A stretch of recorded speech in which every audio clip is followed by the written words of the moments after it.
నోరు మంచిదైతే ఊరు మంచిది అన్నారు. తీట నోరు పెట్టుకొని మాట్లాడిర్రు అనుకో ఏ పని జరగదు. ఈ సన్నాసి రండా అలాగే ఎర్ర గాల్చి పిర్రల మీద వాతలు పెడతాం. మీరు ఒక్కసారి చెప్పండి. నీ ముడ్డి మీద డ్రాయర్ కూడా ఉండదు పీకడం మొదలు పెడితే బిడ్డ.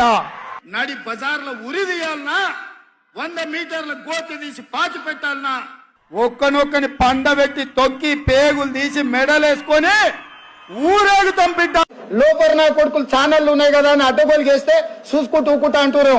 పండబెట్టి తొక్కి పేగులు తీస్తే గాడిద కొడుకులు నొక్కనొక్కని. అట్లాంటి లపుట్ నా కొడుకులకు నేను సమాధానం చెప్పను. దాని అమ్మ మొగుని ఇంట్లోనే అన్ని తెచ్చి చూపించుకోమని చెప్పు టీవీలో వేసుకో, నాకేం అభ్యంతరం లేదు. ఓ సన్నాసోడా, సోయలేనుడా, చవట, దద్దమ్మ, దిక్కుమాలోడా, దివానగా నెత్తి మీద కాలు పెట్టి తొక్కకపోతే గుండు కొట్టించుకుంటా అక్కనే నా కొడుకల్లారా రండి. అట్లనే తెలంగాణ ప్రజలు అడవి పందులకి అయ్యో అరే సన్నాసుడు మా కార్యకర్తలు వాళ్ళని పట్టుకొని యాప చెట్టు కట్టేసి లాగుల తొండలిచ్చి కొడతారని చెప్పి బోర్ల బొక్కల పండబెట్టి తొక్కుతాం.